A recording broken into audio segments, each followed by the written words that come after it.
Giêsu và chém đuối, Giêsu bác nhau đi, cùng ta nốt trong mi, ngã qua bằng lòng. Giêsu và chém đuối, Giêsu bác nhau đi, cùng ta nốt trong mi,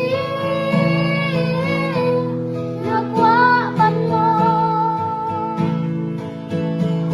Kini-kini lang jinya mai jinyanya,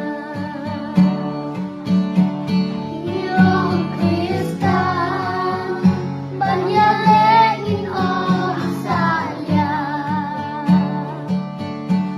asya usyerke hayin jongi Panginoon siyang muli.